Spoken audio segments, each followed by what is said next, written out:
New Orleans, 1967. The summer heat was thick and heavy as the Boudreaux sisters, Evangeline and Marguerite, made their way to the old charity hospital. The sisters, inseparable since childhood, had an appointment for Evangeline's routine checkup.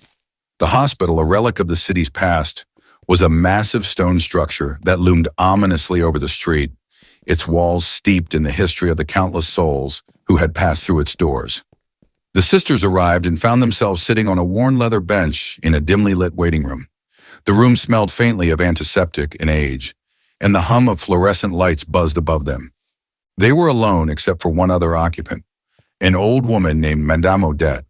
Madame Odette, hunched over, wore tattered clothes that would have been considered elegant in a different era. While one eye was cloudy and lifeless, the other burned unnaturally. "Taupe," Marguerite nudged Evangeline, whispering, "She gives me the creeps. Let's move to another seat." Evangeline, always the polite one, shook her head. "She's just an old lady. We'll be fine." As they sat, the old woman muttered under her breath, her voice low and raspy, sounding almost like a chant. The sisters were unaware that Madame Odette, once a stunning beauty in her youth, fell victim to a malevolent spirit, a demon named Karaki, at the age of 16. Over the years, Karaki had taken control of her body, leaving her a hollow shell of her former self, with one eye blind from the darkness within. Unbeknownst to the sisters, as they sat beside Madame Odette, Karaki sensed an opportunity. He silently slithered from the old woman's body into that of young Evangeline, leaving Madame Odette gasping for breath as the demon departed her weakened form. After the checkup, the sisters left the hospital, but something felt off. As they walked toward the bus stop, Marguerite noticed Evangeline's eyes had a strange reddish tint. She brushed it off, thinking it was just the heat getting to her. When they reached the bus stop, Marguerite suddenly realized she had forgotten which bus to take. Flustered, she mumbled, "How are we going to get home? I can't remember the way." Before she could even turn to Evangeline for help, a deep, gravelly voice answered, "I'll show you the way." Marguerite froze in her tracks. The voice had come from Evangeline, but it was not her sister's voice. It was the voice of a man, cold and menacing. Evangeline's lips curled into a twisted smile, her eyes glowing a fiery red. "Evangeline, what's wrong with you?" Marguerite asked, her voice trembling. "I'll take care of everything," the voice replied. The demon, Karaki, had fully taken control of Evangeline's body. Karaki guided them home, and by the time they arrived, Evangeline's face had turned sickly pale, her once blue eyes now a demonic crimson. When they entered their house, Mr. and Mrs. Boudreaux immediately noticed the change in their youngest daughter. A sinister grin contorted her face, and when she spoke, her voice was no longer her own. "I'll kill her," the demon hissed.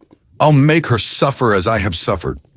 Panic-stricken, Mr. Boudreaux called his old friend, who knew of a priest named Father Dubois. The priest was well known in the community for his spiritual strength and his willingness to confront the supernatural. When Father Dubois arrived, he carried with him a worn Bible and other holy relics. He entered the room where Evangeline, or rather Karaki, sat. The demon sneered at the priest, laughing with a malevolent glee that sent chills down everyone's spine. "Who are you?" Father Dubois demanded. "I am Karaki," the demon growled. "I was once a priest like you, but I fell into darkness. Now I am more powerful than you can ever imagine." Father Dubois began reciting passages from the Bible, his voice firm and unwavering. But as he spoke, Karaki laughed louder, mocking him by reciting the next passages ahead of the ones he was reciting, as though the demon knew the holy book better than the priest himself, which was, unfortunately, the case. Realizing the severity of the situation, Father Dubois asked Mr. Boudreaux to bring him a piece of paper and a pen. The priest began inscribing sacred texts onto the paper, invoking the name of God with each word. As he wrote, the paper suddenly ignited, burning from one end to the other in a flash of fire. The demon laughed even harder. "You have no power over me," Karaki taunted. "I know your comprehension. Your tricks are useless." Father Dubois then asked for a glass of water, intending to bless it. But each time Mrs. Boudreaux brought a full glass, it would inexplicably be empty before it reached the priest's hands. The family watched in horror as the priest's face grew pale with fear. "I cannot control him," Father Dubois admitted, his voice shaking. Evangeline, controlled by Karaki, began to laugh maniacally.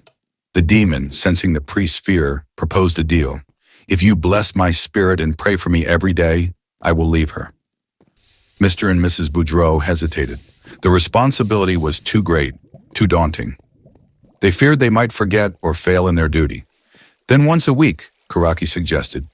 Still, they refused. "Once a month, then." But again, the parents declined. Finally, the demon offered one last deal. "If you promise to bless my spirit for 3 consecutive days, just once in your lives, I will leave this girl." Desperate to save their daughter, the Boudreaux agreed. For 3 days, Father Dubois and the family prayed, offering blessings for the demon's tormented soul. As Father Dubois spoke the final prayer on the 3rd day, Evangeline let out a blood-curdling scream before collapsing, unconscious. When she awoke, her eyes were clear, and her voice was hers. Karaki was gone. The Boudreaux family was relieved, but the horror of those 3 days would haunt them forever.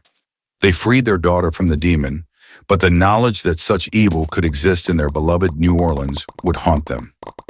And somewhere in the city's shadows, Karaki's spirit lingered, waiting for another opportunity to return or find another new victim.